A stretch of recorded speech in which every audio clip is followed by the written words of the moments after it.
Good evening, everybody. Welcome along to this round 6 of the ISDA 2022 Winter GT3 series. And we are at the glorious Hungaroring. Bit of a different circuit for everyone this evening. Not an overly popular one on ACC, but it's a fantastic circuit, purposely built in 1986 and purposely in the bottom of a valley so it can be seen from all around. Great circuit, obviously on the F1 calendar for anyone that's interested in that, and it's going to be a good 60 minutes of racing here this evening.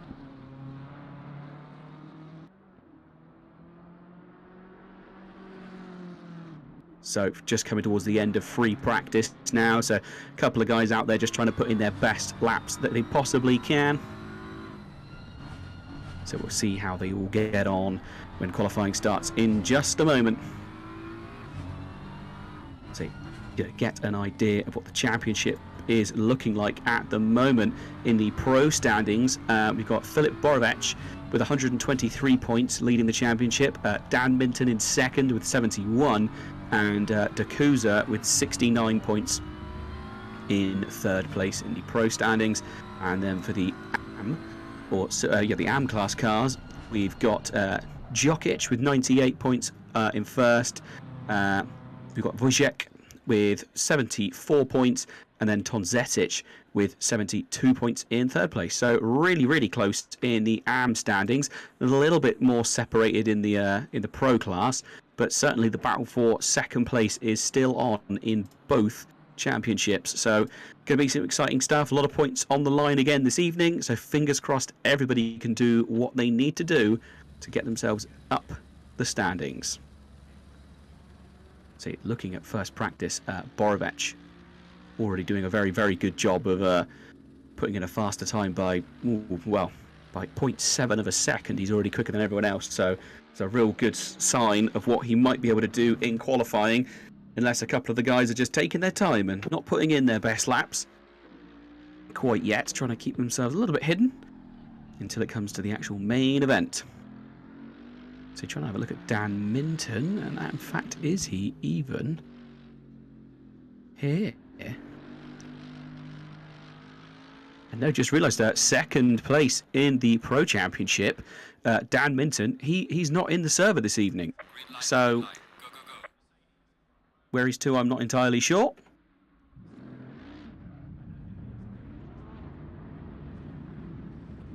But here we go, beginning of qualifying.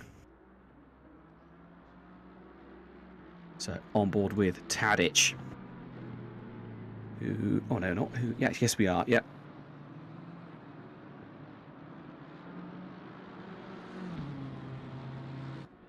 So let's wait and see what kind of times he can put in. He's our first man out on the circuit, so he should technically be the first man to do a flyout.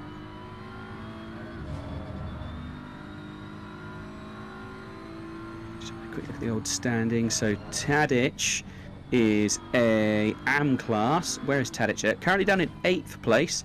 He's had some decent finishes, but he did have a DNF at Snetterton, so that's obviously negatively affected his points. So we'll see what he can do. Currently in 7th place in the championship, in the AM class championship, I should say. So coming through this sector 2 of the circuit. Quite different when you see the different cars here. Porsche always seems really strong here. A couple of the lower cars, or things like the McLaren, really good here. Audi's pretty decent around this part of the circuit as well for being able to throw itself from left to right quickly. And then sector 3. Let's see, another look here. But the BMW is very good on the brakes. So in some of these action zones, so turn 1, turn 2, quite often going to see overtakes taken there. Sometimes you see people being brave in turn 4, but quite unlikely. Often see people in turn 5 try and go around the outside. It's a weird double apex. You can get quite a decent run, but then sort of from turn 7 all the way to turn 10, very difficult to really gain an advantage. You end up being outside or inside over and over again with the way the track goes left to right. And then turn 11 might better make a move. Turn 12, you quite often see people make a little cheeky dive up the inside, and then obviously turn 13. And turn 14 can also be some action zones, but the main places we really see overtakes here is turn 1 and turn 2. So keep your eyes peeled as the guys enter that part. And so here we go, Tadic on his first flyer. Just coming up towards turn 4 now.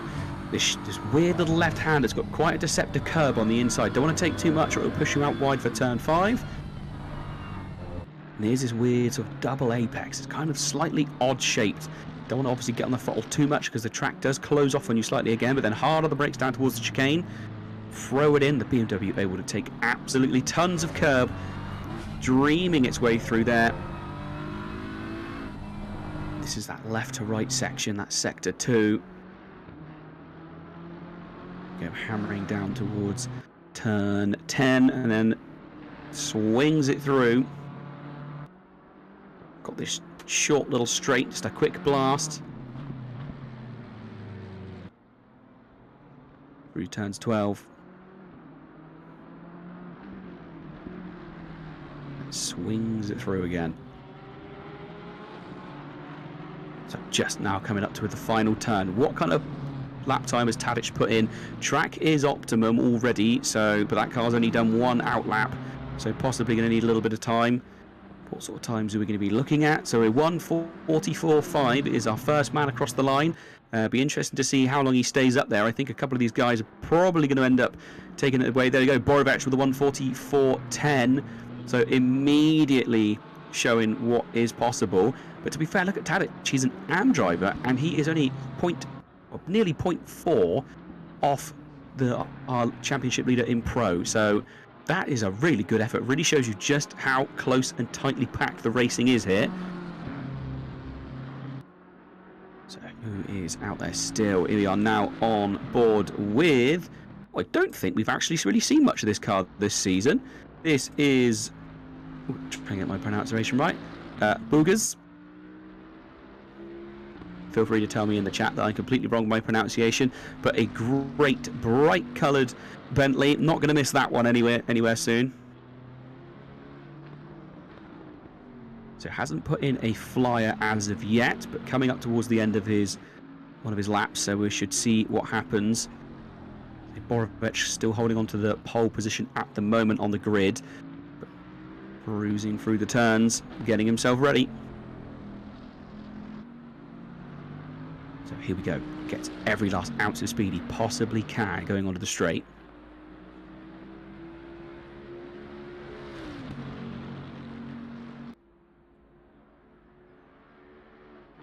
Hammering it down towards turn 1 now.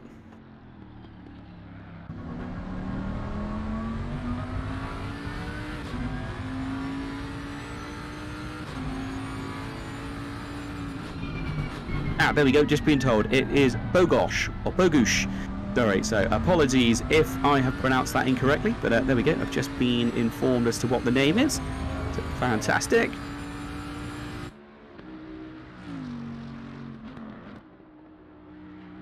So he's still out there at the moment, hammering round.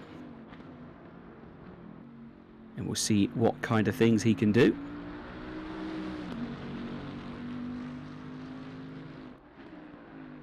Again, here we go. Sort of midway through the circuit at the moment.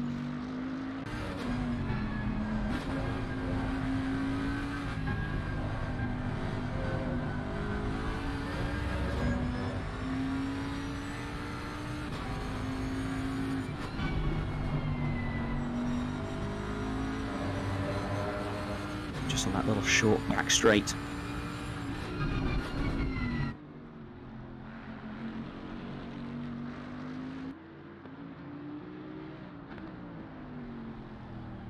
We go, turn 13, penultimate turn. He's going to try and give it everything he's got, wants to try and keep it as clean as possible. Oh, just notice Mojolovich still on pole, but hasn't actually improved his time now into the 1:43s.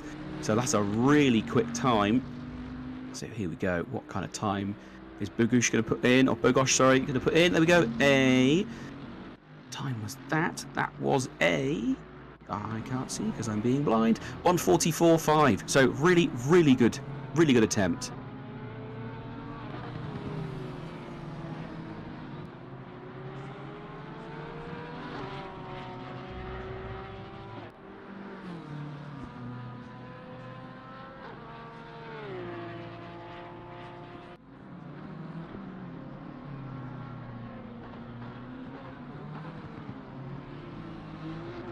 Sorry, just dealing with a quick audio error on my end.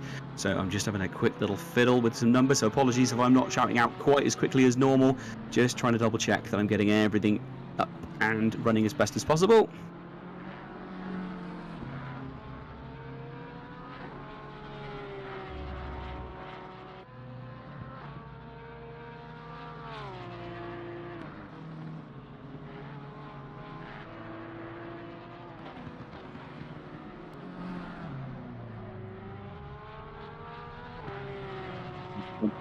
Mogyoród now.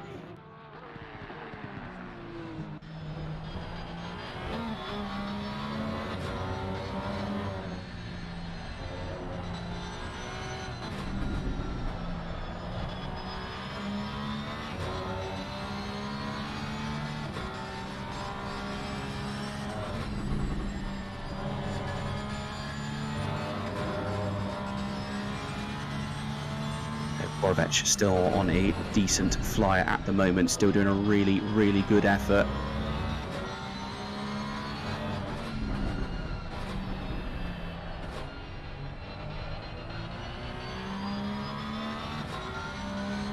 There we go, that's better. Got some volume coming through my ears now. Not sure what was going on with that, but for some reason I wasn't getting any audio in my ears, so that was a little bit difficult for a while, but there we go, all sorted now. Apologies for being a little bit quiet during that section, but I will now get back to it. So here we go, fantastic. Okay, so Mogyoród just dived off the circuit. He's obviously put in a best time of 1:42.995. Oh my goodness, into the 1:42s. That is unbelievable. So Brooker we are now on board with, currently running in third place on the grid, just starting another flying lap. Hunkers his way through turn 2. Porsche quite a decent car on this circuit. Obviously its rear end engine configuration giving it a slight advantage at trying to come out the corners. It really seems to be able to get itself going quite quickly on these long 90-degree turns where you need to have as much exit speed as possible. Does sometimes struggle ever so slightly in sector 2 just because you've got those left and rights, but it seems to be holding up pretty well. Well, the front end of the grid made up by Porsches, so I think that pretty much shows how well this car goes here. So the Mercedes of Mex up in 4th place at the moment, and obviously Bogusz in 5th place in car number 705 at the big Bentley, and then it's basically a sea of BMWs after that, loads and loads and loads of them. But looking good on this end, all looking lovely.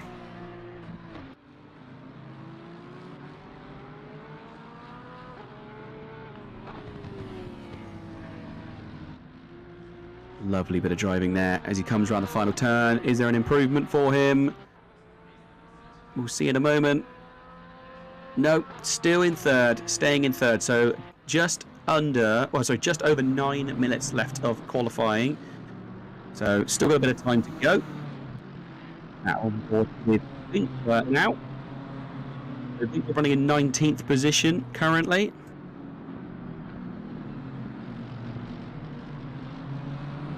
Again, we'll expect to see some pretty decent things from him. There we go. Lovely. A little bit wide there, has to be said. He is up on his time though, 0.3 up on his best lap at the moment. So we'll see how it goes. Oh, a little bit wide there. Whether he kept it clean, I'm not sure. Okay, on board with Noble now. So seeing what Noble can do as he is just coming up to the final turn. And so Noble is currently in 14th position, and we'll see what he does, if there's any kind of improvement. Yes, there was. I believe there was, or unless I'm being very, very daft. Yeah, up to 10th place. Fantastic effort by him. Up into the top 10. Still with about 8 minutes of qualifying left for these guys. So back with Mogyoród, who is out trying to improve on his time some more. Already half a second in front of Mogyoród at the moment. So he doesn't necessarily need to improve too much. And into the 142s, that's a very, very dominant time here. But we'll see how he gets on. So swinging it in again.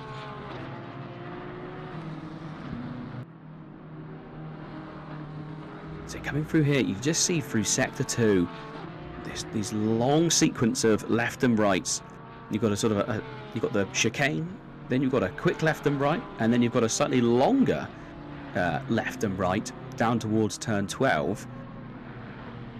And turn 12 obviously is quite the corner. Sort of chuck it through. All the way back out wide for turn 13.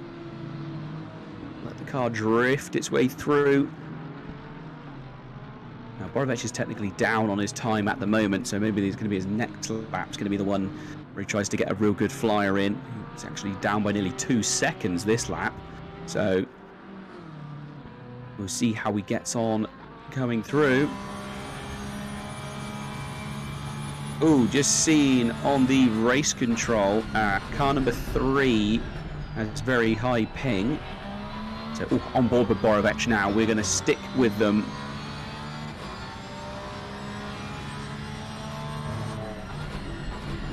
Car number 3 is, that's Kristanic. Kristanic with the high ping issue. So, being looked at by race control and obviously seeing his car a bit too unstable. He's gone to the pits now to avoid any incidents, but that'll be a bit of a shame. We'll be disappointed. Oh, what a big old slide there by Mogyoród. Caught a bit too much of that inside curb and nearly lost it. Just about holding on to it. Here we go with the replay. And see, he comes into turn 4 here. Yeah, a bit too much inside curb, unsettled the car, and he just ended up going a little bit too wide. I mean, he's 0.2 up on his lap still, which is, well, now 0.1. And he is still technically on a flyer, so that didn't invalidate the lap. He's still just about there, 0.1 up on his lap at the moment. So he's doing pretty all right with it. Nothing too drastic gone for it. Here we go, just swinging it through. Rolling on the power again through this final turn. He's still 0.1 up. This could be a slight improvement. It was a 1:42.995 last time round, and it's now exactly 1/100th of a second quicker, a 1:42.885. So Mogyoród has got to try and find half a second to catch up with him. And here we go. We also now back on board with that thundering great Bentley, currently running in 6th place. The Bugosh. Ogoosh, sorry. Oh, goodness gracious. I do apologise. It is not something I'm used to pronouncing, that one. So I do apologise. Also, just hearing from race control as well that it would appear that Kristanic has managed to sort out his ping, so should be able to continue racing with us, which he'll be very pleased about. So, because he's inside the top 10 in quali, so he's got a little bit of time to get back out there. About 4 minutes of qualifying left, so still time for these guys to get out and put in some efforts. That Bentley coming through the chicane, just absolutely munching at those curbs. Nothing going to stop it in that respect, but here we go. This is where you're going to see the Bentley maybe struggle slightly through that left and right, and then again you've got a slightly faster left and right here. And it's this transition of direction where these slightly bigger, heavier cars struggle. But this is why I like Hungaroring. It's a really good mix. You've got some quite aggressive curbs, which slows down the mid-engine, really squat, low cars. But then you've got these high-speed left and rights, these transitions that slow down these quite big, bulky cars. So I don't really feel like there's an advantage for anyone too many places. Okay, so Van Coley now, currently running in 9th position. But is he going to improve? I'm not sure. No, he goes right off. Who are we on board with now? We are on board with Kristanic, who, after sorting out his ping issues, is now 1.2 seconds up on a lap time. That is an absolutely insane amount of speed he has found there. But he is showing up No, he is. He's on a fast lap. He is on a flyer. So 1.8 seconds now. This is going to be a big improvement for him. I actually think if he can 2 seconds up on his lap, is it just possibly the game having a little bit of a wobbly here, or he is about to absolutely smash everyone else and put himself right near the top of the grid? So here we go. Kristinic about to come across the line. Okay, so it must have been a dirty lap, which is a bit of a shame because looking at it, it was going to be an absolutely blistering time, but no improvement on that one. It was a 1:44.4, supposedly. It was his best and last lap. So, yeah, I think it might have been a slight timing error on our end. But back with our flying Bentley, car number 705. Again, starting to come towards the end of its lap through this penultimate turn. And he is 0.5 up on his lap, so that is enough for a position or two. If he can maintain it, dips down the gears, rolls on the power, and that blast to the line, absolutely sawing at that wheel, trying to keep it in check. Up into third place, fantastic effort for him, amazing effort. Third place, he's got probably this lap is all he's going to have left. Jokic just coming across the line now. Fourth place for Jokic, so he is our leading AM driver. Really, really good effort by him. Here comes Brooker.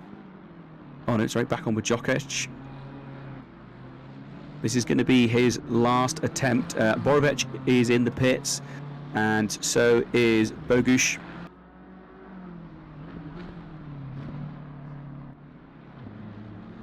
Absolutely fantastic effort from these guys this evening. Like we said, Hungaroring, not an overly popular circuit, so many people are not that well practiced with this circuit. So to see these guys pushing so hard and putting in fantastic close lap times is really good. They've obviously spent their week practicing appropriately. So just coming into sector 2 now. Oh, there's a yellow car. Oh, that's all right. I was about to say there was a yellow flag in front of him, but that has now moved out the way. So on board with him. Here we go. Through these right and lefts. So that was the second right. Here we come. It's slightly faster. It's pretty much flat out. Hard of the brakes, swing it across. Big chunk of inside curb. Roll the power on without going too wide. And hammering on the brakes is this is a circuit that really does favour that late braking of the BMW when it actually comes to racing. The BMW being able to brake just so late does make a big difference here. But here we go. Are we going to see any kind of improvement? It looks like he's pretty much the same from what I can tell. So Jokic coming across the line in just a moment. Fourth position, and that'll be the end of his. So Brooker, he is just about to come. Yeah, he's coming up towards the end of his lap. Only a few guys left out there doing flyers at this point. Brooker appears to be pretty much level with his previous time. We will let you know in a moment. Any improvement? No improvement from him. So in 6th place at the moment. Only a few cars left to come across the line. Oh, here we go. Here is Kristinic. Any improvement for Kristinic? Yes, up into 6th place. So a slight improvement, gains a position. And just seeing who else is out there on a flyer. Not many cars left to actually put in flying laps now. Here we go. So Tonzetic coming across the line in just a moment. Car number 447. Any improvement from him? He was in 14th before he crosses the line. Stays in 14th place. Still a very strong effort by everybody involved this evening. Some really strong driving. So let's have a quick run through the grid in just a moment. There's been some brilliant driving by everybody involved, as we've said a few times this evening. Just the lap times we've seen tumbling in have been absolutely ridiculously quick. So on pole we have Mojoród, Second place is Miksic. Third place is one of our newer drivers, which is Bogusz. Jokic in fourth. Mex in fifth. Sixth place is Kristinic. Brooker in seventh. Bellato in eighth. Tadic in ninth place. And 10th is Zach. So then 11th place is Vancoli. Dakuza, he'll be disappointed with this. 12th place on the grid at the moment. So obviously this track not favouring the GTR. Noble in 28th place. Tonzetic in 14th place. Langdijk in 15th place. Mujolovich. We need to actually make sure that we're looking at the correct Mujolovich, because there is two of them, I believe. Yes, there is. I believe this is Marco. Let's just double check before I say this wrong. Yes, so Marco Mujolovich in 16th place. Doyle in 17th. Wojciech, 18th place. Winkler, 19th. And then it is, make sure I read this right, Ivo Mujolovich in 20th place. Dunster in 21st place. 22nd is Vasinic. 23rd is Schunrich. And obviously 24th place is reserved for our number 900 Audi safety car. Hopefully we won't have to see the safety car out there this evening. Well, hopefully for racing's sake we don't have to, but as we saw at Monza, it is nice to give him a little chance to stretch his legs.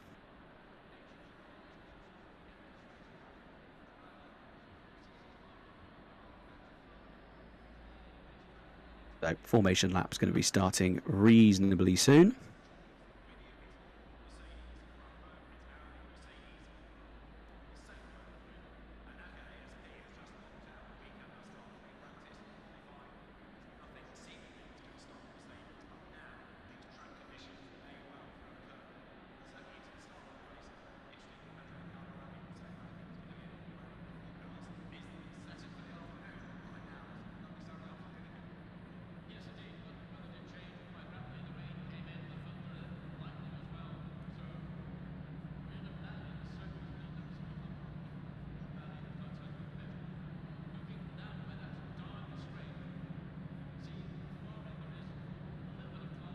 So just about to start their formation lap now.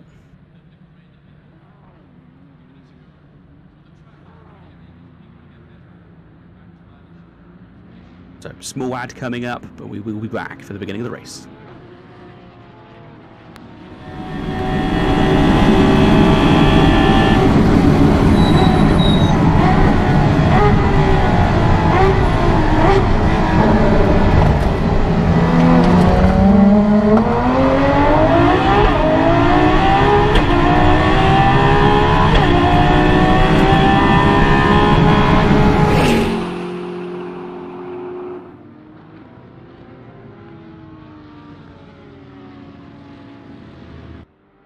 Right, so here we go, leading up to the opening round, sorry, I do apologise, round 6 at the Hungaroring, 60 minutes of racing. Can Borovac hold on to his pole position? He was very, very dominant in qualifying, but say outright pace can sometimes be outdone by racing craft, so although he is a very, very dominant driver, it is quite possibly not going to go all his way. He's had quite a good season so far. Who knows? You never know with racing how it could all just fall apart. As we saw with Dan Minton, obviously had a DNS last time and a DNS this time as well.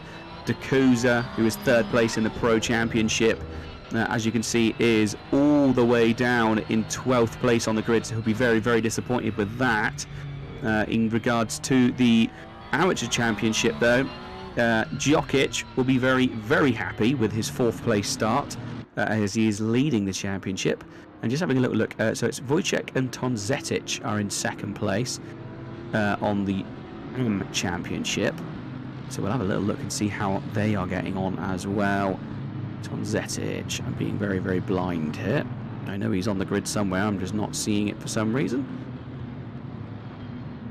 There he is, he's in 14th place, and Wojciech is in 18th place. So Tonzetic should be pleased with that. He is currently going to be outscoring his main rival. Obviously, we wait and see what happens. Everything can change on the circuit. A dead cert can very, very often be taken away from you. So here we go, coming up to the end of their formation lap. Cars stacking up now. They'll be bumper to bumper as they get to the line. So the two brothers in arms. Oh, drive-through penalty just come through for somebody. Who was that? That was Noble. A drive-through penalty has just come in for them. So here we go, the final run to the line. So waiting on that green light as they're coming up to it. It's going to be very, very soon. Green light, green light. There it is, green light. Off they go. An absolutely fantastic start by Mogyoród. And actually, both those guys have done really, really well. Who's going to make a move? The Bentley trying to stick to the inside, trying to hold on to his third place, but it looks almost like, is that Jokic trying to go around the outside? I think it is. Yes, I think it is. Mech's also really on the charge as well in amongst this pack. But Bogosh is possibly going to struggle here. Manages to hold on to it around the outside, which means they'll have the inside for turn 4. Massive advantage for him. And actually, yes, forcing Jokic to get on the brakes to avoid an incident, and he has now put himself in danger. Mex and Tadic side by side. Oh, Mex well off the circuit there, obviously trying to avoid an incident, but he's holding into it just about for now. Bit of a squirm as he came out the exit. Is he going to be able to do anything in braking here? No. Look at that. Look how dominant the BMWs are under braking. He is immediately being mobbed by Kristanic behind him as well. Or is that actually, that's Zach behind him, isn't it? So Zach also on the attack. And Mex really needs to try and get away from these guys as quickly as possible, as he is being hounded furiously all the way through Sector 2. Really, really good recovery for Bogusz and Jokic. Those guys obviously squabbling at the very beginning. And these two guys are currently really, really hammering away. Borovic and Mikzic doing really, really good. Say teammates. So they shouldn't be battling too much when it comes to it. They should be able to just keep pulling away.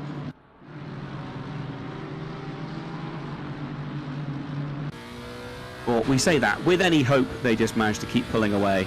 But you never know. You never know when you're stuck behind someone, even if it is your teammate, you can get a bit overexcited. So on board with Bellato now as they start their first full flying lap. Currently running in 8th place. And looking fairly poised. He's looking pretty good as they come down into turn 2 now. A little bit wide of the apex there, but doesn't need to run the curb at this point. He's not having to go defensive. Still getting those tyres up. So Van Coley, car number 55, hammering up towards turn 4. And we just saw Bellato in front of him as well. Or possibly a move here. We'll see what the BMW can do under braking. This is Lang Dyke versus Marco. And yes, the Mercedes goes a little deep, but just about managing to hold on to it. Is he going to try and shut the door? I don't think so. Oh, actually, yeah. Marco managing to hold on to it, and Lang Dyke have to wait a little bit longer to make that move. The new BMW, you know what, at first I really didn't like it. I was thinking, no, I'm not a fan of the new BMW, but the more I look at it and the more I see it in different liveries, I really, really am starting to like it. Oh, a big slide there from Marco, massive slide. Managing to hold on to it and stop that enormous Mercedes from going off circuit, but he definitely lost some ground. Oh, Zach on the back of Mex. Can he do anything? This is setting him up nicely for turn 1. We could see a move down into turn 1 quite possibly here. Would not be surprised. Although the Mercedes looks like it had a really, really good run off the corner. How's he getting on? The BMW not able to make it. Oh, actually, yes, really late move. My goodness. Oh, thought we were going to have a little bit of an incident there. We might see something here into turn 2. The BMW really showing just how late it can brake. Here we go again. No, not able to do anything this time. And actually, Bellato looks like he's now being able to close up on the back of Zach. So Zach is going to need to get on and get his moves done. Otherwise, he's going to have to start defending from Bellato. So through turn 4, they both hammer the inside curbs. Zach looked like he lost a little bit of speed and again loses more ground. So this is Kristinic versus Djokic.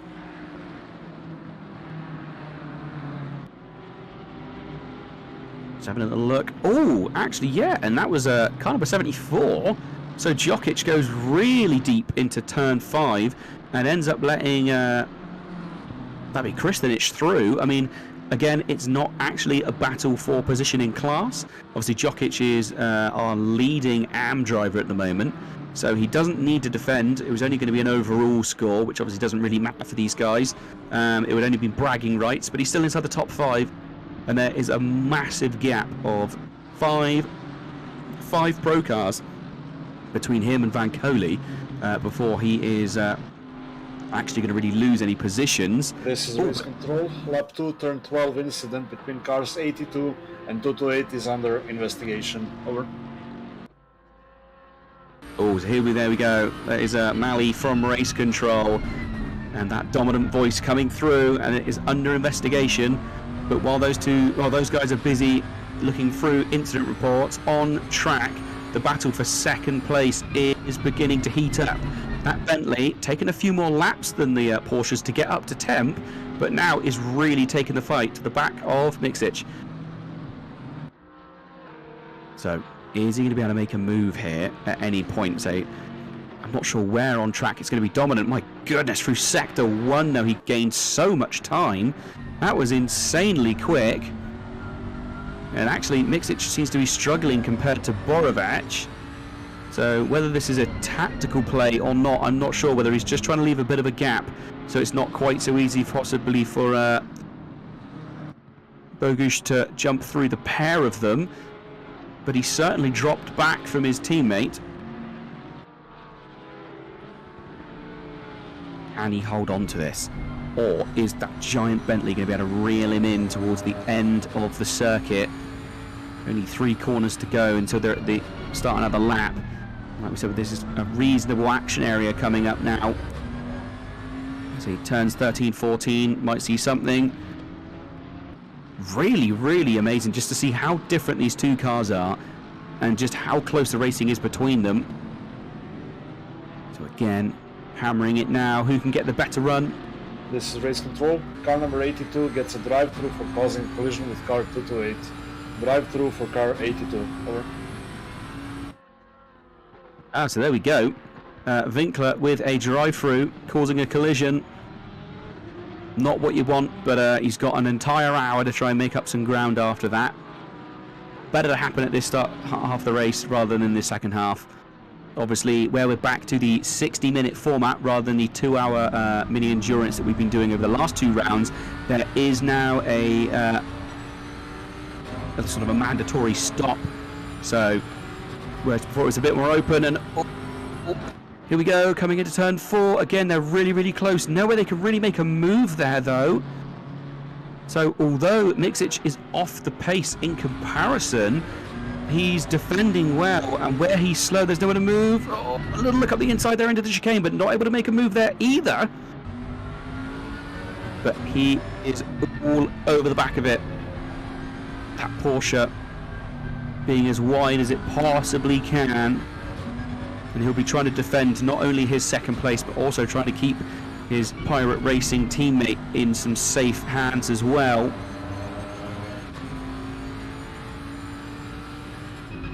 Can he do anything here? Again, the Bentley closing up under braking, but I think actually may have gone a little bit too deep there. Ran a lot of curb on the outside edge, lost a bit of ground.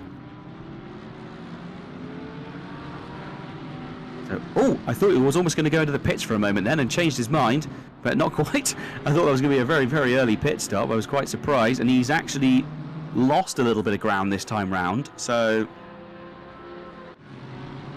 looking at their lap times, yeah, not the best lap for Bogusz that time round. At on board with Brooker. who currently running in 9th place, so just inside the top 10. He's got Dacusa coming up behind him, and also Van Coley. Obviously not technically battles for championship point positions, but overall.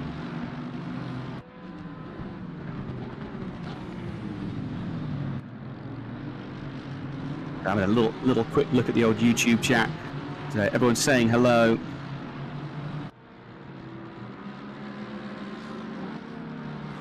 I think there's shout outs for Zach, Winkler, Tadic, and also our newer driver Bogusz as well, getting a shout out from his fan club. Welcome along, guys. Thank you for joining us this evening. I do my best to keep an eye on the chat as well as the racing action, but do let us know if there's anybody particular you need to see. I think everyone mentioned so far has been on the stream so far, so so for Mally saying all aboard the Mex train. So where is Mex sitting? He's currently in 6th place. Oh, Van Coley, here we go, on the back of Dacusa.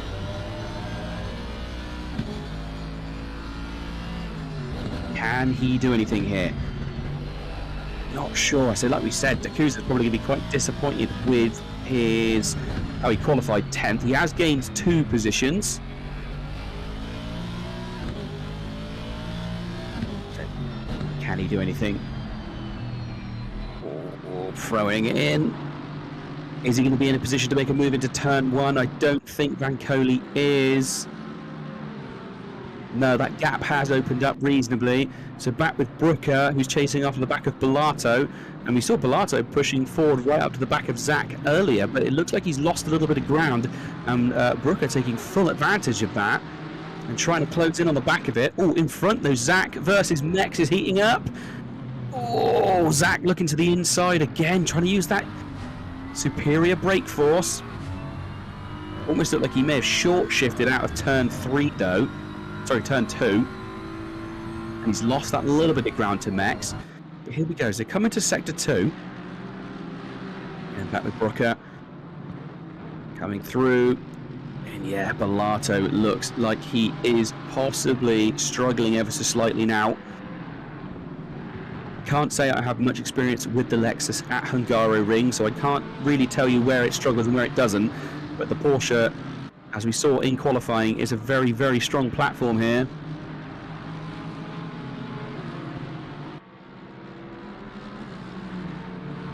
Oh, that's a good point. Why isn't the Jag with us? I've just seen it apparently rebuilding an engine. So, shame to not see the Jag on track this evening. So, Brooker still pushing hard. Ooh, okay, big strong words in the chat coming through. Bogusz, in a while, be on first place at the end, mark my words. Oh, and they've just taken that message away. So maybe they didn't want the commentators curse, but it's I've already said it, so it's too late. So, right, on the dash of Brooker now as they hammer towards turn 1. Swinging it in. Ooh, seemed to bog down maybe ever so slightly, trying to get back on the power. I didn't quite pull away as quickly as he may have hoped. Bellato managing to stretch away towards turn 2. You can still see Zach versus Mex in front of them as well. That battle's still squabbling away, and while those guys are squabbling, they are definitely slowing themselves down. Mex will be disappointed. He probably wants to try and get on the back of Jokic again, but not sure he's going to be able to. Jokic actually a country mile ahead of these guys now. Oh, big moves under braking there by Brooker. Still trying to roll on the power.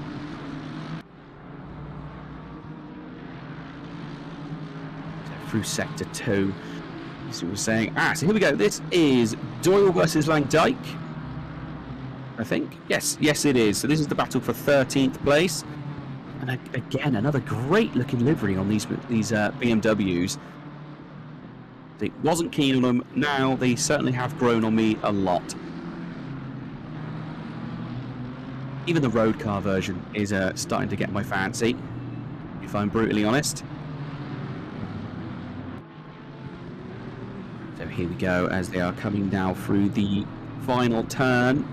Can anything be done here? I don't think so. Possibly not. No, I think these two are probably going to stay as they are. Zach and Mex, though, coming down into turn 1. They were very, very close in Sector 3. It just looks like the Mercedes has an advantage through that final turn and manages to get a bit of a go. But there we go. Actually, the BMW really close to the back of it. Can he do something under braking? He looks very obviously to the inside. Throws a dummy. The Mercedes goes a little bit deep. The BMW running as much inside curve as he can. Not able to make a move again, and this must be absolutely infuriating for Zach. Obviously feeling like he has the pace to get past, but every time he catches up with him, it's just in a place where he just cannot quite get the move done. He may have to abandon maybe a move in turn 1, turn 2, and try and set himself up better for a turn 5 move.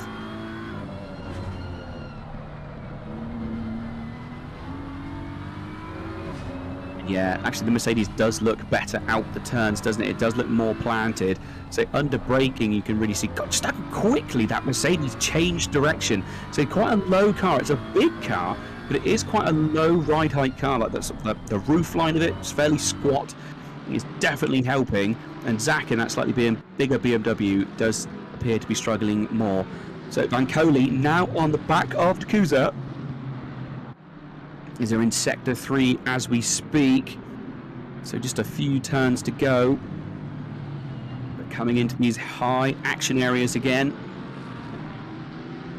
Vancoli has definitely been making moves, so he is possibly going to be able to catch up. And yes, through that final turn, he's all over the bumper of that Nissan GTR. They both run a bit wide. Is he going to be close enough to be in the tow? I'm not sure. GTR really holding his own, actually pulling away here. So unless Vancoli can do some magic under brakes, he's not going to get the position here. No, he can't.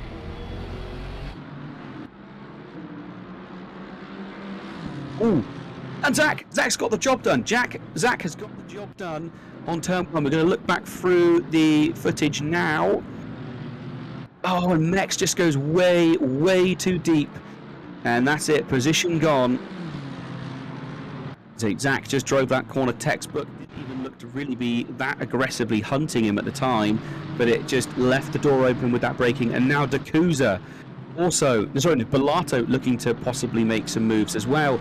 But Zach will be pleased with that. He has made it through, and next could quite possibly begin to hemorrhage positions at this point, as long as Brooker doesn't slow Bellato down too much.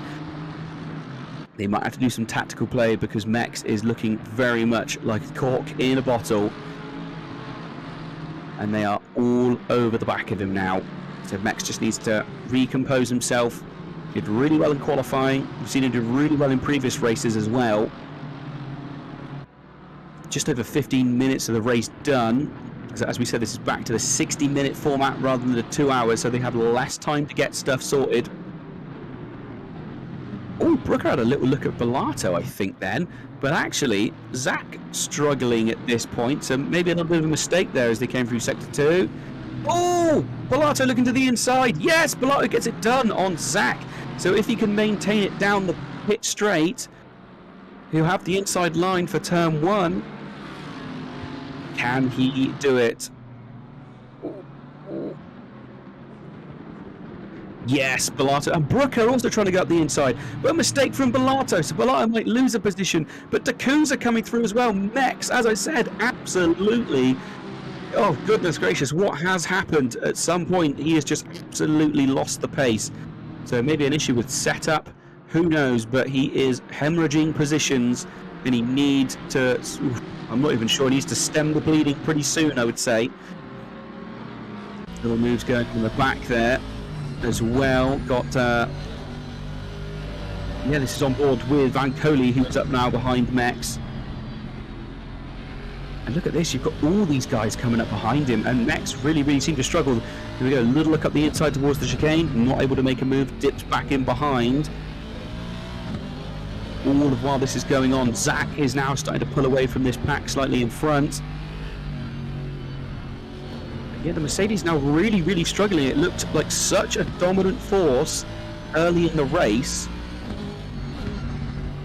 but now he's dropping back. It's not what he's going to want. He's down to 10th place at the moment. And Van Coley, our second place AM driver. Is he going to do anything here? Not quite, but to be fair, Marco is all over the back of him. So he's going to have to get this done quickly, or they're going to. This is the battle for second place in AM class. Just having a little look at the chat. Yeah, I've been surprised how well the Mercedes has been handling through some of these faster corners. Really wouldn't expect it to be as good as it is. Oh, D'Couza on the back of Brooks. Oh, sorry, Brooker. I do apologise. And actually, Brooker having to go a little bit defensive into turn 1 there. So he's feeling the pressure, as is Max. We're not able to make a move quite yet on Max. As we said, Van Coley is going to want to get this done as quickly as possible because he has got that Mercedes all over the back of him.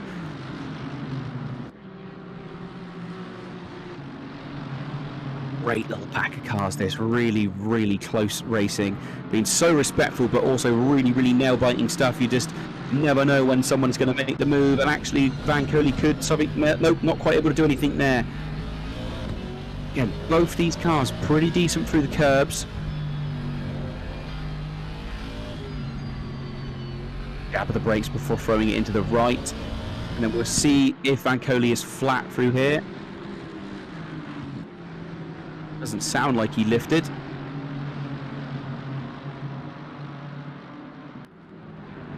So keep pushing on. I see Max now dropping away from the back of D'Couza.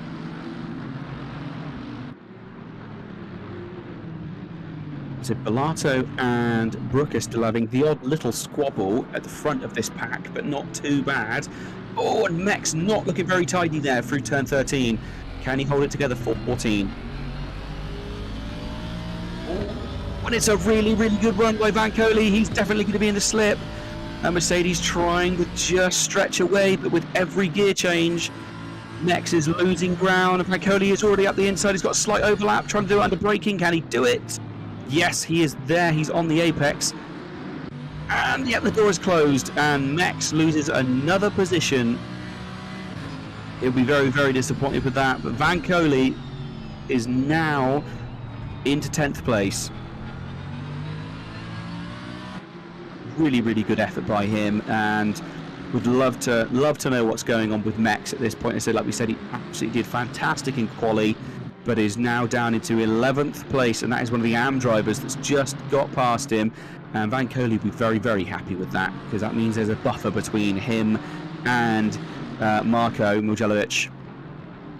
Someone who doesn't have the pleasure of a bit of a back marker between them is Brooker and Bellato, and these two have sort of been in and out. They're going to get the gap closes right up and then it opens out again. And again, Brooker needs to really kind of stay on his toes, because D'Couza is also looking very, very racy in the GTR. And again, now Van Coley is released by Max. Might see him pushing further forward as well.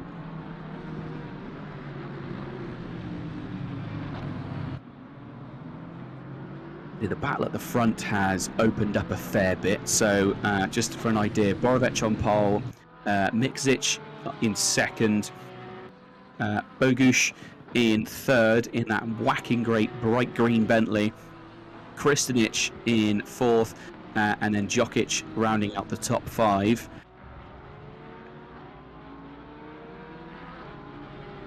I'm sure someone can probably tell me, is that a standard in-game livery, or is that a custom-made one?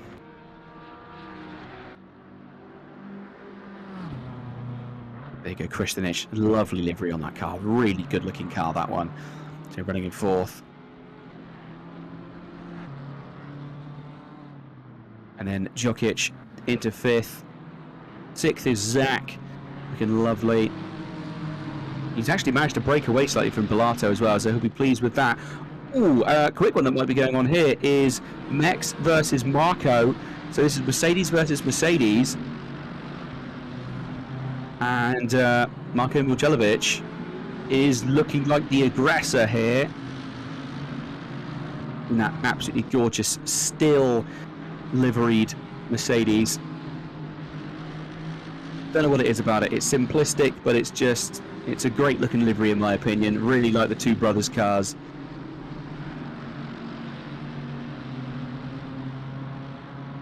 Apparently, yeah, the Boatley is a standard livery, so there we go.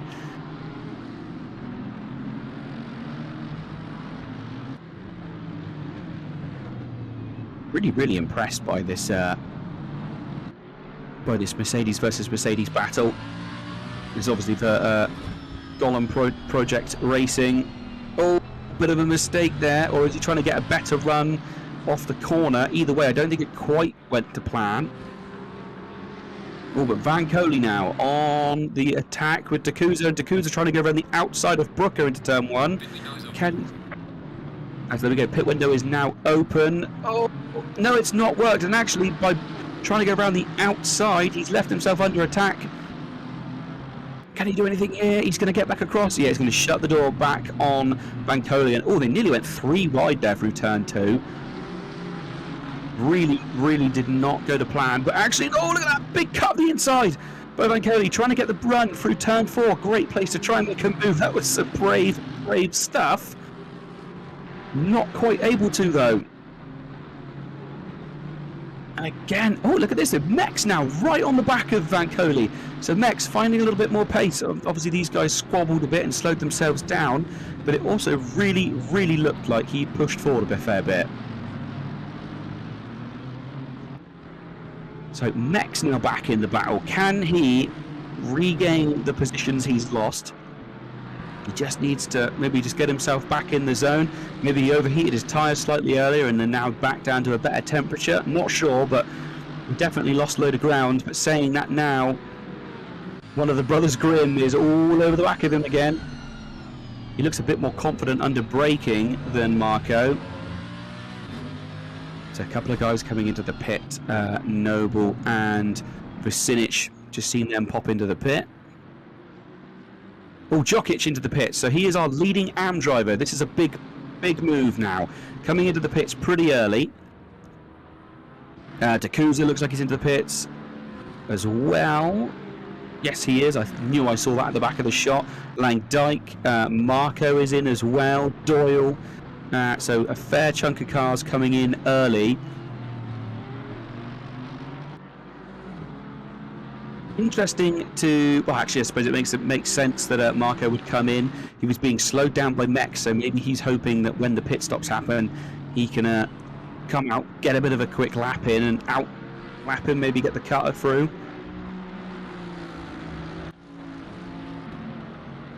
Our leaders are all still out at the moment.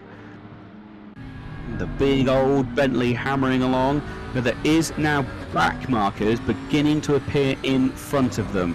That, I believe, is car number 12 about to appear in front of them, who is Schunrich. Oh, to me, it looks like Marco's been there quite a long time. There they go. Marco now leaving the pits as well. I think he actually may have gained a few little positions during the pit stop, possibly, over those pitted cars. But here we go. Mikzic is under attack once again.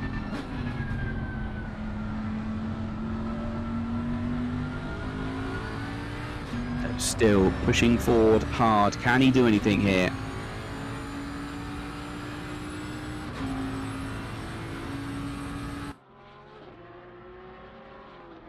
Oh, and I've just seen it.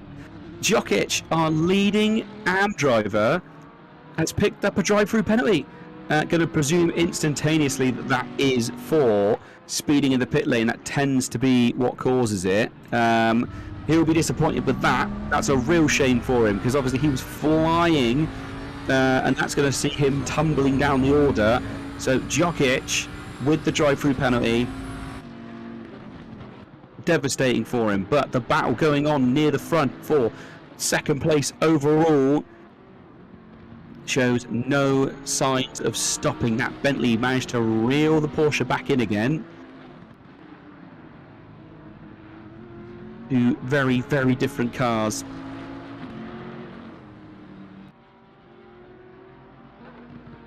Yeah, and you're just seeing in the chat again, yeah, you're right, Bellato versus Brooker could be solved in the pits. Yeah, that could quite easily be an overtake or undertake by the pit stops. Whoever gets there sorted, whoever manages to get the best run in and the quickest stop.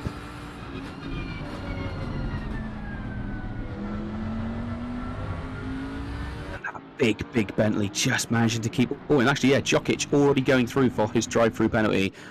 Ready. He's gone from right near the front to right near the back. So we'll have to see how he goes. But it looks a little bit like Mikšić got a slightly better run through those final two and managed to get away a little bit more. So Jokic has left the pits and is currently in 15th place. And there's a fair few pitted cars. Oh, back markers now starting to get in the way slightly for these guys. Blue flags are waving. I imagine that BMW is going to stay wide and get out of the way. Yes, plenty of room given. But it does look like maybe that gap did increase ever so slightly between Bogusz and Mikšić. Oh, Winkler. He's pulled over. He's off the circuit. And now he's returned to pits. Oh, big incident for him. That was just before turn 4, I believe. I may be wrong. Yeah, and now he's driving along the grass. Yeah, that definitely was just before turn 4. So, and then he's pulled over, I think, and that is it. Yeah, he's calling it, it would seem.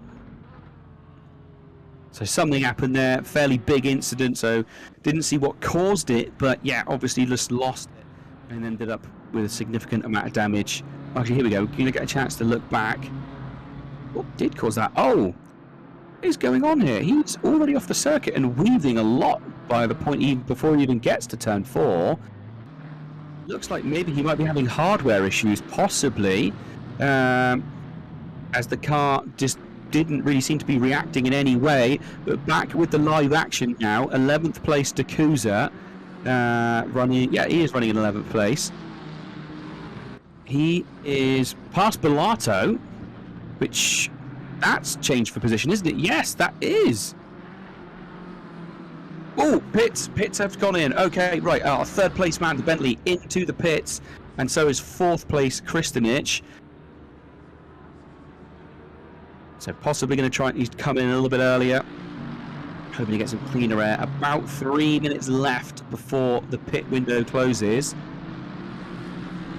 So this is the battle for second in AM class.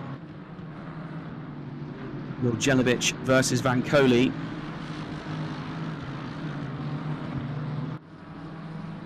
Oh, and I've just had it confirmed. Winkler's wheel disconnected, so yes, hardware issues for him. Devastating. That's the last thing you want when you're racing, is to have a hardware failure like that. So yeah, yeah, as we said, Otto Winkler, car number 82, that was a wheel disconnect. Disappointing, I imagine. There's nothing worse than when you're doing everything you can on track and then you have a hardware issue that's outside of your control. So bit of a shame. Only a few cars left. Oh, I've just noticed as well that 4th place, that Bentley that was running in 3rd, has completed its pit and it's still only in 4th place. So really, really good run. Oh, here we go. Actually, watching on board with him now. Oh, and here we go. Mogyoród, our leader, is into the pits. So the leading Pirate Racing car is in the pits. So we'll keep a little bit of an eye as to when his teammate... Oh, his teammate is in as well, so they're both running the same strategy.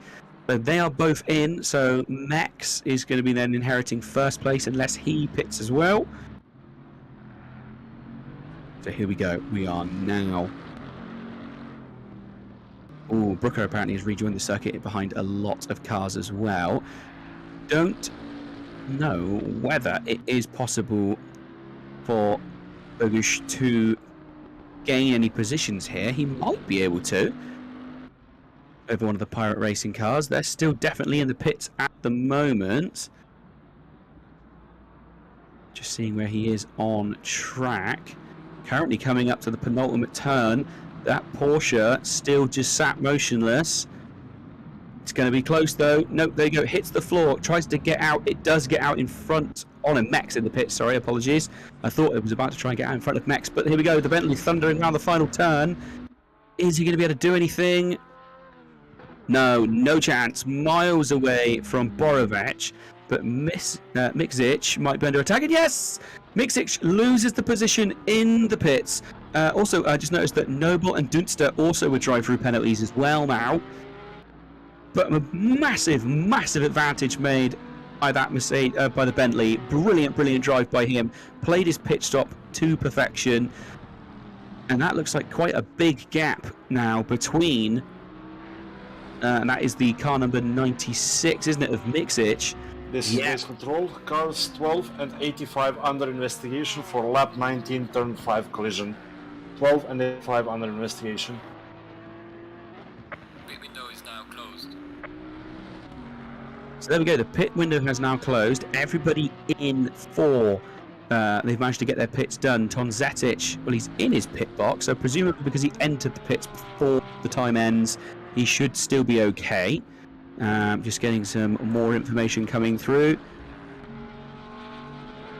Yeah, a lot of the drive-through here are probably going to be because of track limits. Very easy to cut the curbs a little bit too much. But it does seem like a few of them have been around the times that the pits have happened, so not entirely sure what's happened with all of those.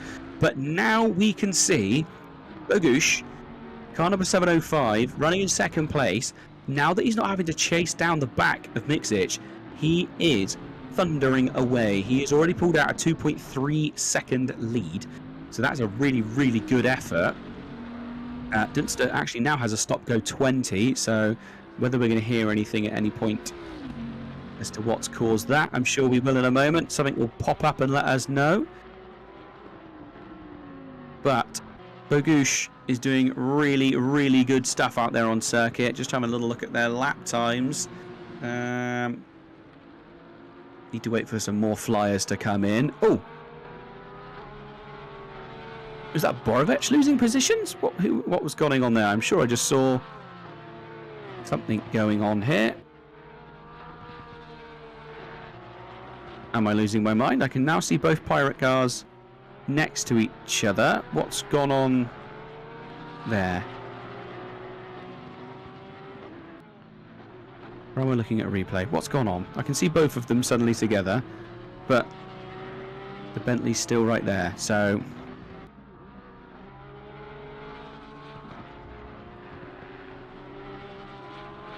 okay, it's one of the other cars. It's Dunster. It's the same livery. Sometimes it gets a little bit confusing. So thank you ever so much for my helping hands behind the scenes. As every once in a while, trying to work out all the different cars with the same liveries can get a little bit confusing. I'll admit, that broke my brain ever so slightly for a moment then. Apologies about that, guys. So, Noble doing his drive-through. This is currently last place. This is Shunrik, who I believe we heard from Race Control may be under investigation. This track obviously not favouring the McLaren. I think these aggressive curbs can sometimes do it a bit of a disservice. But it's still out there trying to put in some decent times at the moment. So we'll keep an eye on him and see how he's getting on. So, as we said, with racing sometimes doesn't always go your way. But sticking with it, this is part of it. Sticking the race out is the most important bit. So it goes a little bit wide there, possibly struggling a little bit with the extra fuel he's taken on. Or possibly not got his setup quite right, but throwing it in now. Nicely held together there. Comes up towards turn 13. Late apex, we can run as much power as he can. And all the way out to the outside for turn 14. Hugging that inside edge. Sticking to the perfect racing line and hammering it out. Gotta say, the McLaren's a really, really good looking car. It's a car I cannot get on with. I mean, I haven't tried it since they've done the last BOP update, but it's not a car that I've ever really been able to get on with normally. But he has got some proper quick guys coming up behind him now. That's one of the Mujolovich brothers coming up behind him in the Mercedes. Not sure which one it is, but one of them is coming up behind him. A little bit wide there through turn 2. But it does look beautifully poised, this car. A little bit of inside curb, a little bit of outside curb. Using every last inch of circuit he can, coming up towards turn 4. This is the kind of area this car starts to struggle, because it can't run too much inside curb. See, compared to the BMW and the Mercedes behind it, it's got to be a little bit more tentative with curb usage. Oh! This is race control. Car number 12 gets a stop and go 10 seconds for causing a collision under blue flags with car 85. Stop and go 10 seconds for car number 12. The race control will now investigate cars 74 and 998 for lap 21, turn 1 collision. 74 and 998 under investigation. So more penalties rolling in, as we were just seeing a moment ago, the McLaren number 12 with the stop-go penalty, and things go from bad to worse for Max. He is now running in 12th place, but he's got himself a drive-through penalty as well, so not his day whatsoever. It's, like we said, going from bad to worse for him, I'm afraid. So any Max fans out there, do apologise. It's not your race either. Brooker lost a little bit of ground as well, down in 11th place. Obviously we saw him a bit further up the grid earlier, so he'll be disappointed with that as well. But Max really struggling at this point. Someone who is not struggling so much is our now M-Class leader, which is Van Coley, running in 8th place overall. He's got Mujolovich right behind him. And that obviously is battle for first place in AM-Class. And they are surrounded by pro drivers. Oh, beautiful shot. Looking over that rear wing of the Aston Martin, back at that Mercedes. You get an idea of just how quick these cars are going when you're using these onboard cameras. Just how quick and close. This is race control. Car number 74 gets a drive-through for causing a collision with car number 998. Drive-through for car number 74. Over. And so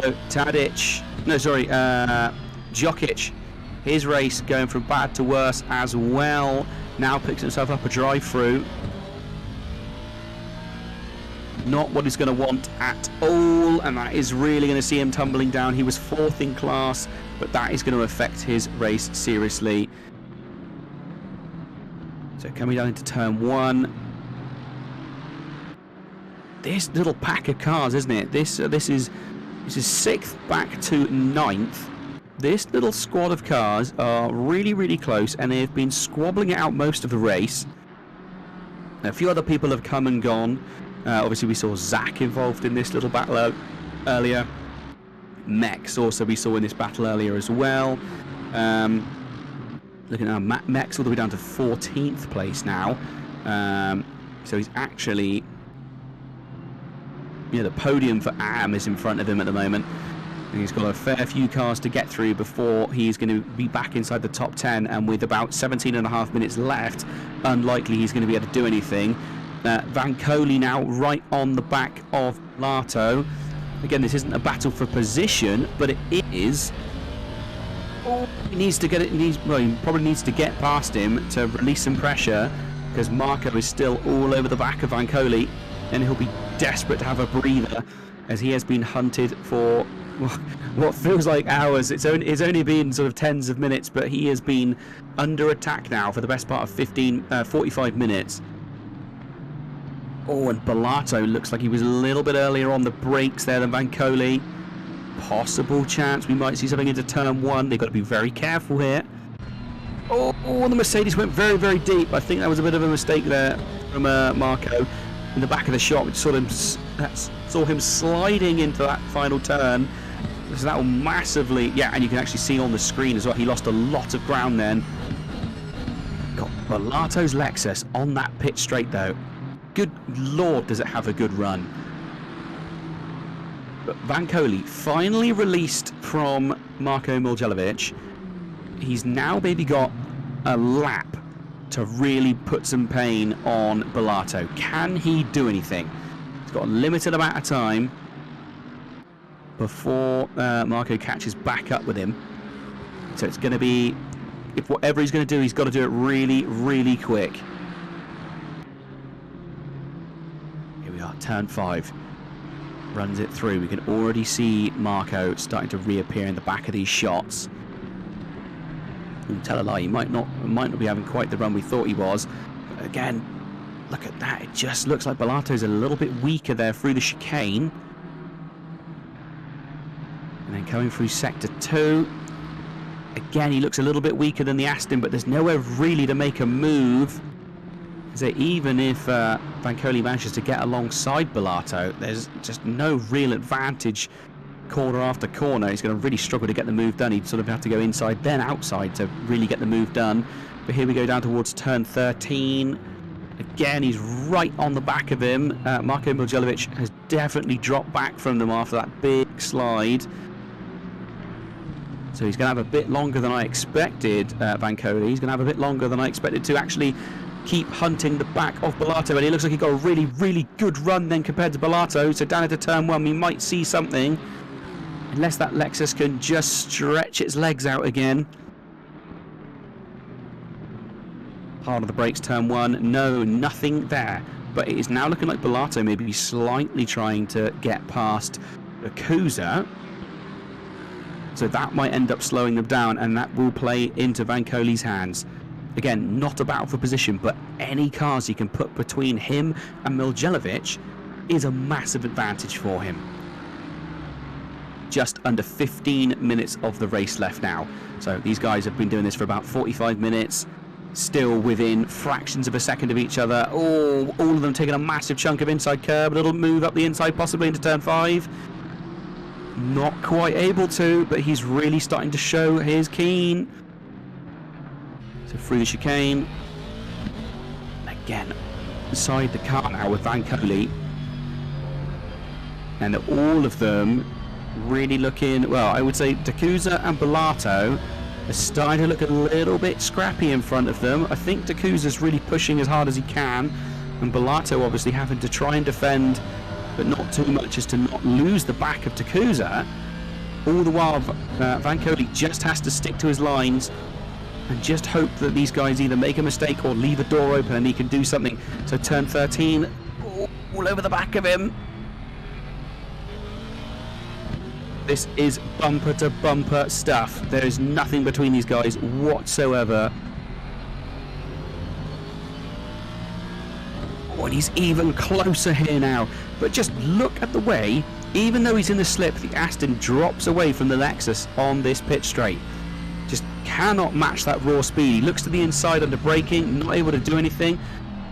Oh, but there's a mistake from Belato. I think it was maybe just that Yakuza maybe outbraked himself ever so slightly, and it just made Yakuza go offline. But no, it looks like he's going to have the inside into turn 3. He is indeed. And again, Vancoli will just have to put up with it for a little bit longer. But possibly some little bits of damage in the armour of Belato there. It's really starting to show that maybe he hasn't got much left of this pace. He's done amazingly, 7th place overall. Obviously 7th place in pro class, but Vancoli will be desperate to get past him just to get a little bit of a buffer. But at the same time, he knows he cannot afford to have a little bit of an incident or push himself too far. And he did run a lot of grass then on the exit of the chicane, which will not have been working in his favour. Again, doing well. Throws it in. So this little mini back straight that they've got. Again, this would be where the Lexus is able to maybe slightly extend the gap so that Vancoli's not close enough to really, really be able to do anything.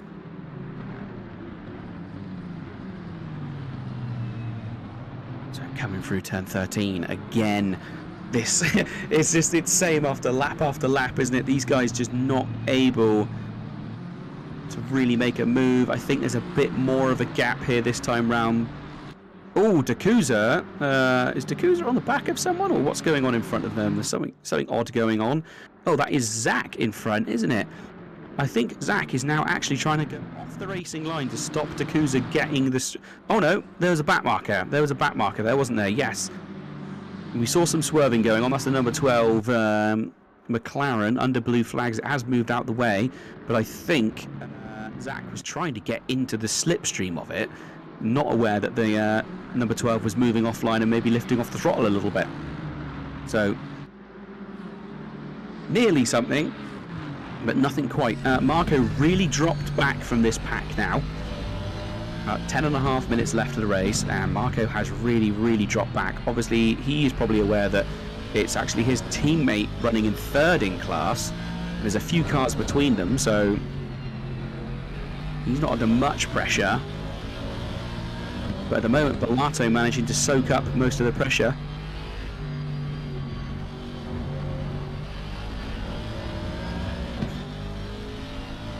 Again, absolutely flat through there.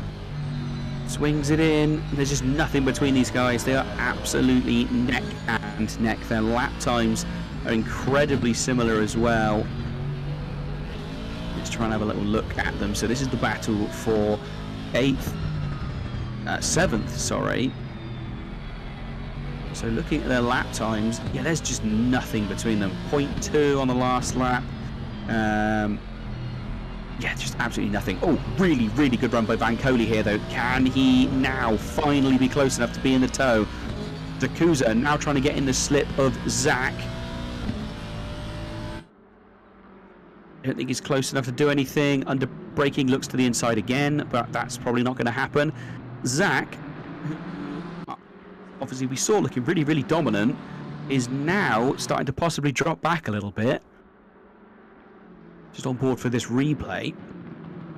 So under brakes, it looks like he holds it together pretty.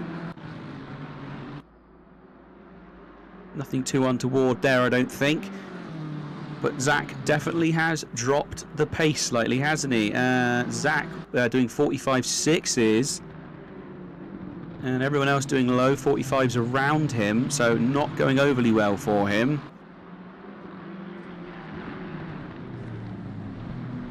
He's not quite having as much fun as he normally would, and now Dakusa is really starting to go back.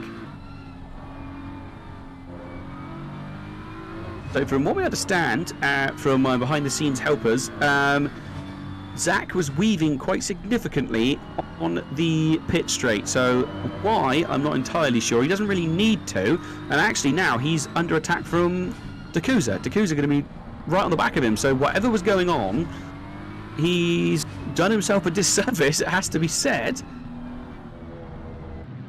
Not looking great for him at the moment. Oh, no, that isn't a slide, so it's just the camera angle. I thought Zach had a big power slide, but no, not. I can see. So Zach doesn't want to purposely lose too much ground. I wonder if he was weaving, trying to stop Dakusa from getting into his slipstream, because he's been trying a fair bit. And Dakusa looks to the inside on turn 1, not able to make a move. But now these cars are starting to squabble, slowing themselves down. And oh, there we go. We've got to move up the inside. Finally, Vancoli trying to go up round Bellato. Is going to be on the outside for turn 2, unless he can do it under braking. Bellato is going to have the advantage. And yes, Bellato holds onto it for a little bit longer. But that is the first time we've seen those cars properly overlapping. And with about 7 minutes of this race left to go, I would imagine Bellato is now really feeling the pressure. He now knows that Vancoli can do it. He can get alongside him. Granted, he didn't have the inside for turn 2, but if he can just get that a little bit better, then he's going to have the advantage and be able to take the position. And now with Zach and Dakusa squabbling in front, this really does start to open up a whole world of trouble for Bellato.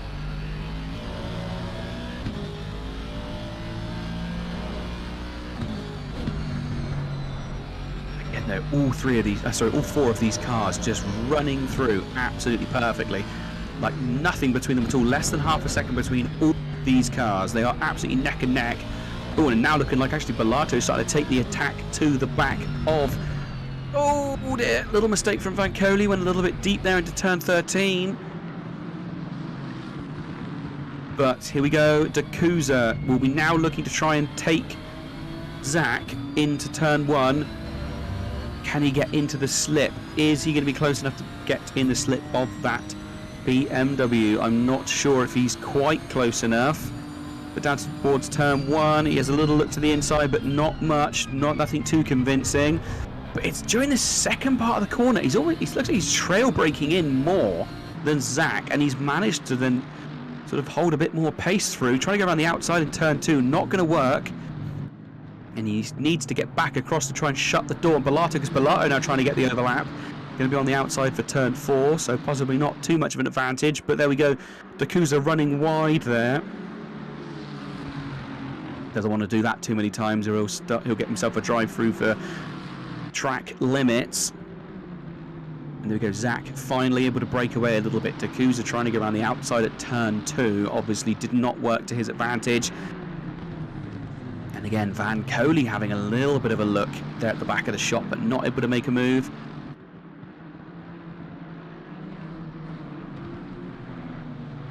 So, the real hero of the hour so far, I've got to say, is Van Coley, the leading AM driver, chasing after this Pro Pack inside the top 10.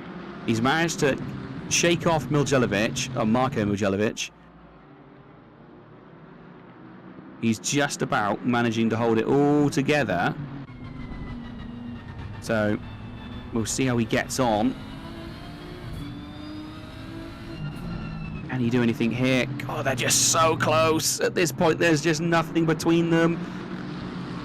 Are we going to see Zach going off the racing line in an attempt? Yes, they go off the racing line again, trying to stop Dakuza from getting into the slipstream.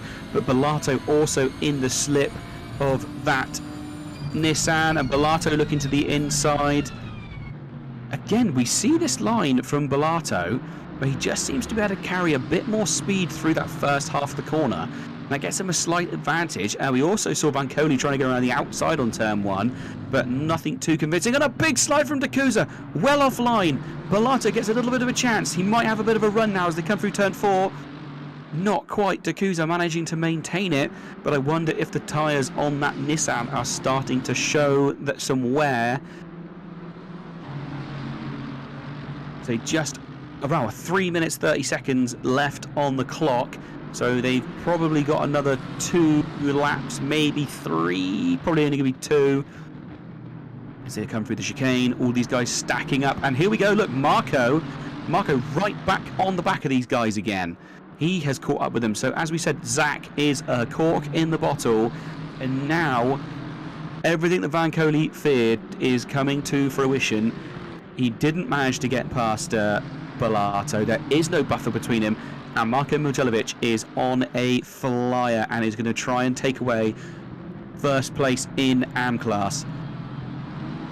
So this could be the battle to the end. Obviously, first place in Pro class is looking pretty set. But this train of 5 cars now, we've got a brilliant battle for essentially 5th and the battle for 1st in AM class. So Dakuza on the back of the BMW once again. A little bit of a gap back to Bellato. Bellato definitely not close enough to really do anything. But Dakuza is close enough to make a move. Really starting to gain on him towards the end of the straight as well. Goes to the outside. Is he going to try and get the switchback? Yes, he is, and he's through! Can he close the door before he gets to turn 2? I'm not sure he'll be able to. It's going to be done under braking if he can do anything. And yes, he has done it. Down towards turn 2, he gets in front, just manages to do it, and now Zach is down into 6th position. Brilliant drive by Dakuza. Went to the outside and really thought he was going to try and go all the way around the outside. And actually there, turn 1. Oh, this isn't turn 1, is it? Where are we now? We've got Marko Mujolovich makes a move through turn 4 and actually manages to get in front of, oh God, I'm losing my mind, of Van Coley. So Van Coley will be devastated about that. He's really been holding on as long as he possibly could. Okay, so there we heard Mujolovich onto the final lap. Our race leader, he is miles away from everything. He got a fair few back markers between him and Bogusz. So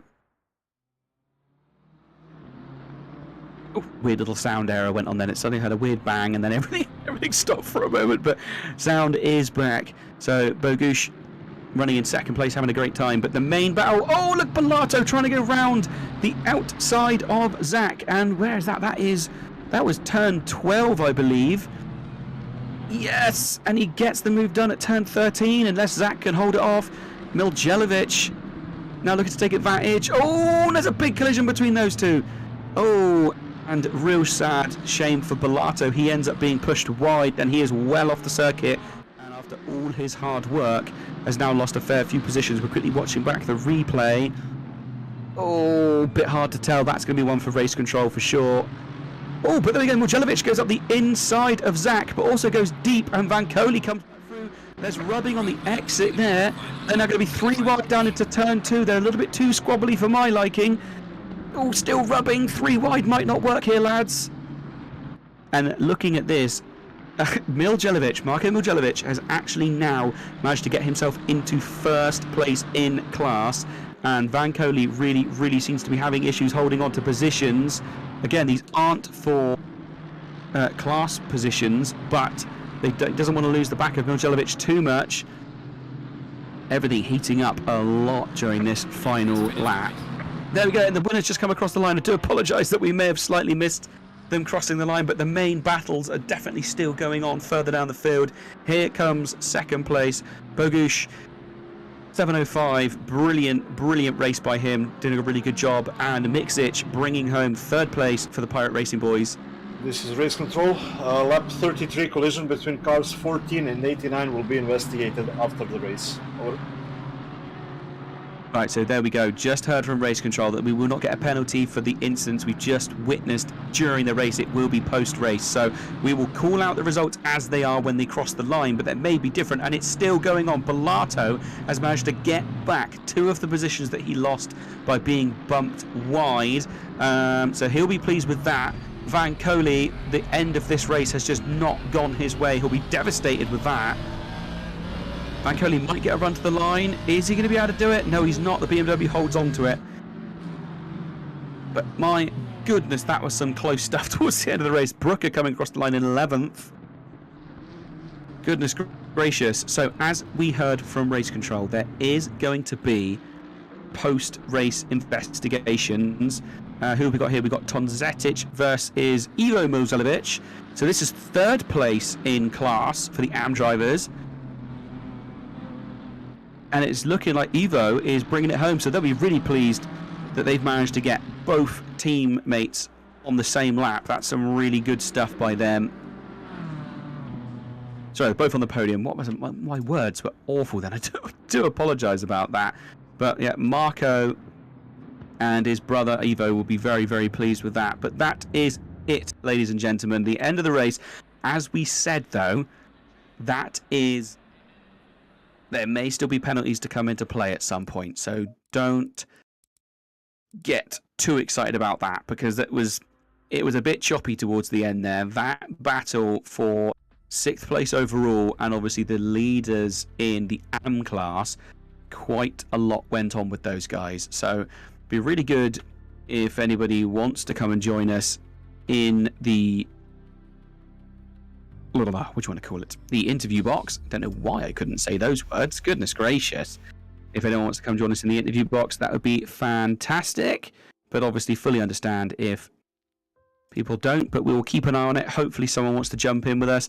We may also, if no one wants to join us for a chat, we may grab one of the race control guys in, just have a little chinwag and see what they say. But I think they've had a pretty busy race, and obviously, as we know, currently they are furiously trying to sort out that late race incident.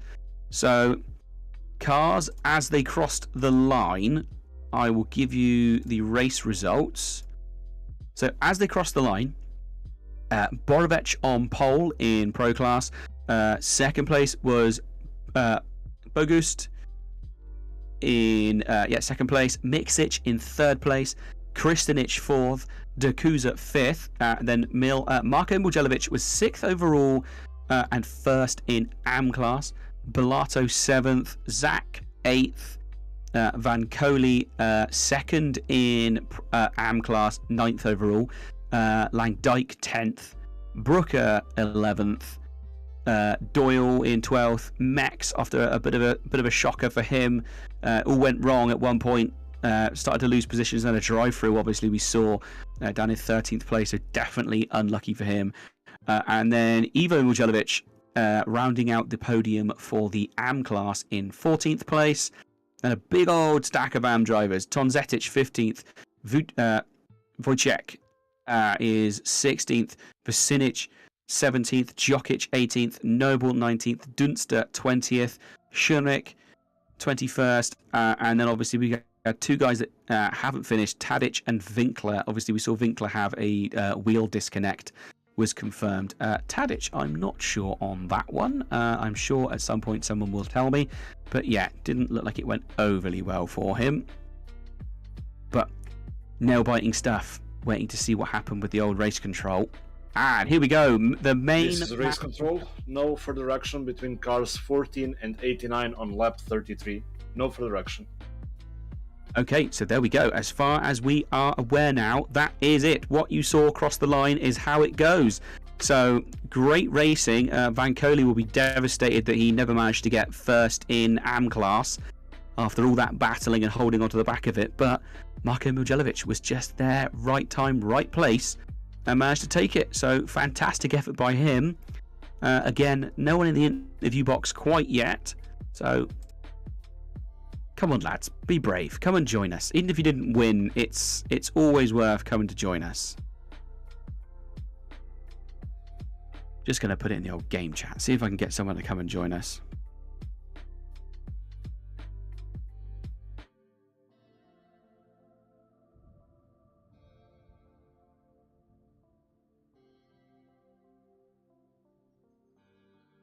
Obviously, English not everybody's first language here with ISDA, so some people are a little bit nervous to come in. Quite understandable, coming in and being broadcast out. So we may not get anyone in here. We'll give them a couple more minutes. But my goodness, that was some serious stuff. That was some really good stuff. Oh, I just completely remembered. I completely forgot to mention at any point. This was brought to you by Sim Racing Pro.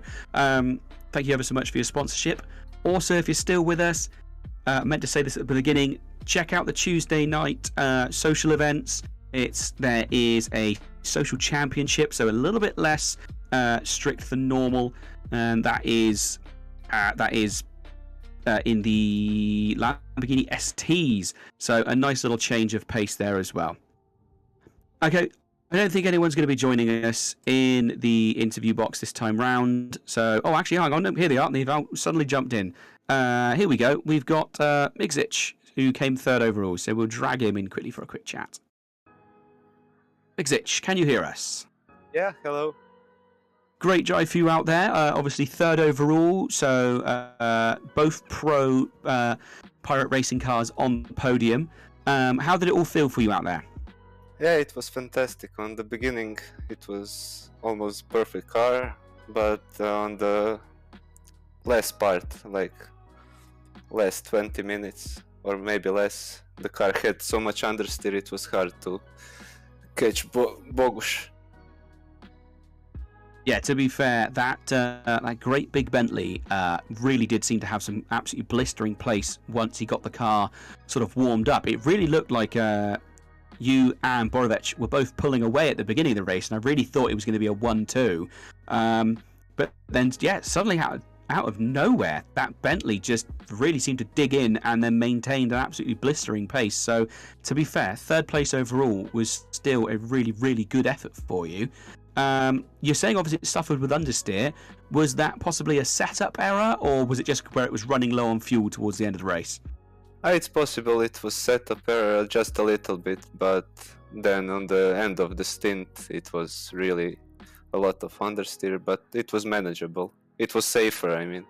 In most of corners you could turn and don't crash. It was very good. Sometimes it's better. It's sometimes better to be a little bit safer and make it to the end of the race rather than absolutely blisteringly quick and possibly not making it. So, but I mean, it all worked out in your favour in the end. So, I mean, yeah, third overall is a really good shout. I'm having a quick look at the old championship standings. I'm looking at the AM ones. That's the wrong one. So we need Pro for you, don't we? So you were currently, well, before the race, you were in 5th place. I'm pretty sure you outscored. Yeah, you definitely outscored Kristinich this race. So that's, I think you're going to be in front of him on points because you're only 1 point between them. Not sure if you're going to jump past Dakuza because there's a fair old gap between you. But I mean, I would suggest looking at it at the moment with my terrible maths that you are at least going to gain 1 position in the championship. Oh, that's great. I'm happy with the result. Very happy. Oh, yeah, because Kristinich finished in 4th behind you, right behind you. So actually, yeah, there you go. That finishing in front of him on track should mean that you get in front of him in the championship because I'm sure you'll outscore him by more than 1 point. So there you go. So a great effort by you. Thank you. It was a lot of fun. I like this track very much. Yeah, it's a bit of an underrated circuit. I think it definitely brings out some really good racing, and it's always great to commentate on this circuit because there's plenty of different types of track. It's not just a big long straight and a hard corner. It's certainly one of my favourite tracks to at least have to talk for a bunch of hours on. So thank you ever so much for putting on an absolutely fantastic race for us. I've got some other guys stacking up in the interview rooms as well. So any final words before we move on? Yeah, I just want to thank ISDA and you for awesome streams and awesome championships with a lot of great fighting, and I just wanted to continue. It was a lot of fun. Well, I've had a great season so far. I have no intention of going anywhere for the future seasons. I intend on staying with you guys to blabber as much as I possibly can. But yeah, that's it. It's got to be said. The guys behind the scenes, obviously, I'm here just talking and doing all this kind of bits and pieces. But behind the scenes, there's so much going on. So like race control, we've got Yanks actually doing the streaming and camera controls for me as well. So there's a nice old team behind the scenes. So really glad that you've given them a bit of a shout out because those guys really are holding all of this together. So thank you ever so much for joining us. I think we're now going to get Mally in with us now, so I'm sure he can give us an insight as to what he thought from his race control box. Thank you. Have a great night, guys. Cheers. Night, mate.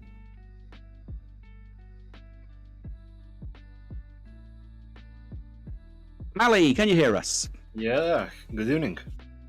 Been a busy old evening for you this evening, hasn't it? Actually not. It was quite really? calm. It was quite calm, yeah. From first lap, we only had some brushes which we don't actually investigate because they're a part of fair and square racing in lap 1, I guess. And yeah, a little bit of rubbing's fine. Yeah, the first incident we investigated was in lap 2 or even lap 3. I'm not sure, but we investigated only 4 incidents tonight, so quite calm, may I say. That's not bad at all, is it? That's really not a bad amount to have to actually investigate. Obviously, given the track that's really challenging to drive, we thought that drivers would not have that much patience, but in the end we were positively surprised. Well, I mean, that's a huge bonus. I mean, you had obviously that last minute incident towards the end of the race. I think that was turn 14. Obviously, we only saw a quick glimpse of it, but I'm sure you guys have had to go over it a few times. And as we heard, there was no further action to go there. Someone that managed to get a massive advantage out of that was our first place in AM class, Marko Mujolovich. So that was really lucky in his place. He had an absolutely fantastic race, to be fair. Yeah, indeed. Well done to him and his brother making a double podium. But yeah, they were. He also had a lot to win there, a lot to lose because he was chased by Van Coyle there. And on the other side, the guys Zak and Berlato, they were fighting for the position, and it was, I think, 6th position, 7th. So it's quite a lot of points to lose or to gain. So. Basically, both sides there had a lot of things to lose and yet a lot of things to win. Yeah, it was really nice to see 2 battles going on for 2 different classes and to be so high up in both of those classes as well. It wasn't a battle for like 21st and then 1st and 2nd. It was two, within the top tens. So yeah, really nice to see everyone fighting and going for it as they should do. But again, really nice and respectful at the same time. Nothing ridiculous on track this evening, as you said. Hasn't been too many incidents. So I think overall it's been a really good one. Any final words before I kick you off, because I know you've got plenty to be getting on with after the race, Mally?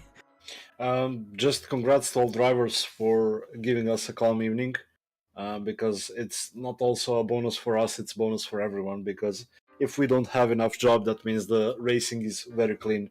So kudos to all of them. And there were a lot of times when we saw trains of cars going and we were thinking that each second something big will happen, but in the end nothing big happened, nothing extraordinary. So yeah, that's in a nutshell. Congrats to all participants. Well, we'll see how clean it goes next week at Laguna Seca. I'm sure you guys might have a little bit more to do there just because of the nature of that circuit. I think just going around that circuit, hot lapping is a challenge to stay out the gravel. So we'll see how our guys get on. Obviously, the drivers here are a fantastic level of skill. I'm sure they won't struggle too much, but who knows? But say thank you ever so much for joining us this evening. Do jump in the Discord and have a look on the Tuesday night. There is a championship, and I believe they are at is it Monza you're at this time round, I believe, for the Lamborghini. It's Imola next. Imola, that's the one. Yeah, sorry, that's my bad. I saw it was. I knew it was an Italian circuit. I just couldn't think off the top of my head where it was exactly. All tracks are Italian, so yeah, that would be why then. as time goes, there is more chance that it's Monza. Yeah, I knew Monza was coming at some point. Everyone it's inevitable, isn't it? Yeah, it's a go-to track. Exactly, it is a good circuit for racing, and everyone in the community seems to enjoy it. So it's a defo to put on the list. Right, Mally, I'm gonna kick you out and I'm gonna sign off. Thank you ever so much for joining us, and I'll speak to you on the other side. Thank you. Cheers.